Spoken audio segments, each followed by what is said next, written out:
Welcome to this explainer. Okay, let's just jump right in because today we're tackling a mystery that has completely baffled historians and honestly exhausted modern workers alike.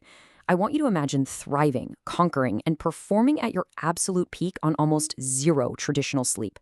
Sounds entirely impossible, right? Well, what if I told you there's a specific, hidden technique that unlocks exactly that capability? You know that feeling of just being utterly drained? If you're watching this, chances are you know exactly what I'm talking about. You're juggling work, you're juggling life, and you're constantly trying to squeeze out just a few more hours of energy from a totally depleted battery. But when you look back, history is literally filled with conquerings, leaders, and strategists who pushed through unimaginable, bone-crushing fatigue without the luxury of an 8-hour sleep cycle. So, how'd they do it without completely breaking down? Well, that's exactly the mystery our source material today reveals. Section 1. Choosing the right yoga for safe practice. So there's a really stark contrast in how we approach recovery today. Right now, there are hundreds of yoga poses circulating out there, from Raj Yoga to Hatha Yoga. And look, while they definitely have incredible benefits, they aren't a one-size-fits-all solution. Think about a really complex physical pose, like a headstand. For some people, it's great, but the text explicitly notes that if your body type isn't suited for it, it can actually cause physical harm or brain-related issues. Choosing the wrong pose is completely counterproductive. What we really need is safe, universally accessible relaxation.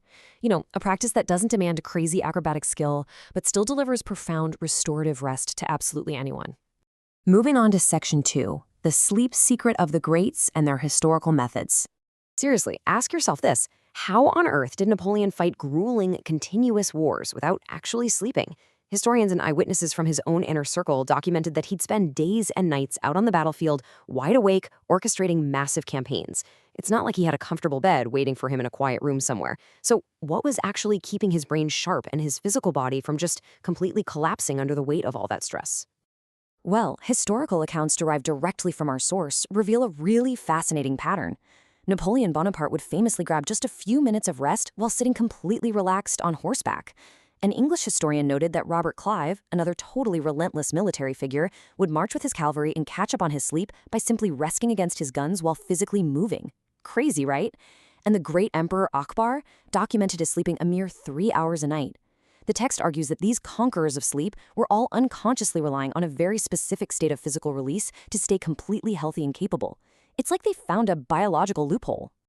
Which brings us to Section 3. What is Shithilasana, the biological loophole? So Shithilasana literally translates to the posture where a person becomes completely loose, or shithil. Yogis also refer to this state as Amrit Tandra, which basically means a sort of waking, conscious sleep. In this state, you render your body completely lifeless and totally relaxed. It isn't about stretching, and it certainly isn't about holding a difficult, painful pose. It is about absolute, total release. By completely relaxing the mind and body, you attain a profound peace. Our source tells us that this conscious sleep allows you to gain hours' worth of rest in just a few minutes. It's basically the deliberate, conscious version of exactly what Napoleon was doing on his horse. All right, Section 4, the method of Shithilasana. Let's go through the step-by-step guide. So how do we actually turn this into a practical routine you can do at home? First off, find an easy chair, a recliner, or a soft bed. Second, spread out your limbs voluntarily so that absolutely zero pressure is falling on any part of your body. You want to be positioned in a way where if you stay like that for a long time, it wouldn't cause even a fraction of discomfort. And step 3 is absolutely crucial. Dim the lights. Close the doors, pull the curtains. The text specifically points out that bright light puts pressure on the mind and actively prevents it from achieving absolute stillness. If you're doing this at night, just use a very faint, blurred light. You have to set the physical stage for total calm. Okay, once you're perfectly positioned, you need to deliberately guide your mind. The source text gives us a very specific visualization for this. You literally tell yourself with firm conviction, I am completely relaxing my body and mind.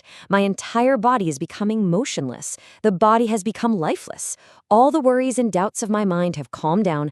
I am floating very joyfully on an endless blue ocean, and seeing the peaceful blue rays spread all around, automatically entering me, I am achieving complete rest and satisfaction.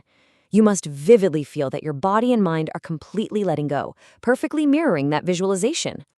Now, a quick heads out from the text here, you probably aren't going to nail this perfectly on day one. When you first try it, if you examine yourself closely, you'll likely notice a subtle stiffness still lingering in your muscles.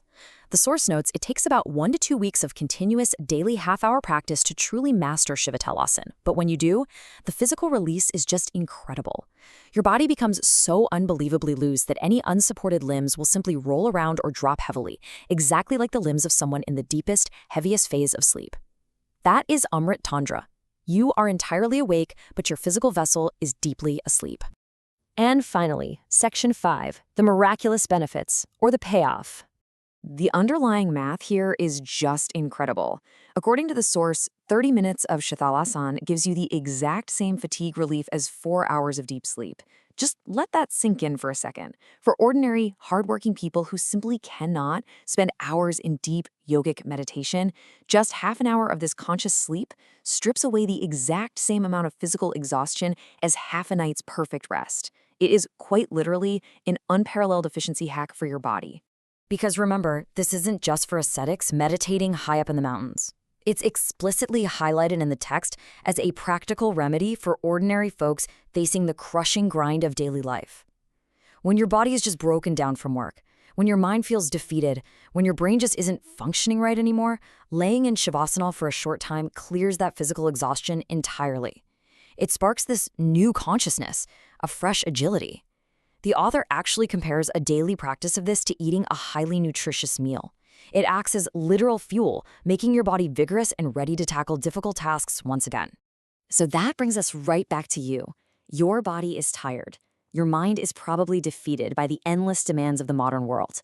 You've seen exactly how historical greats bypassed normal human limits, and you now have the exact step-by-step method to replicate their secret. The only question left is, will you give yourself just 30 minutes today to unlock that boundless energy? Give it a try. Dim the lights, spread out, and let yourself float on that endless blue ocean.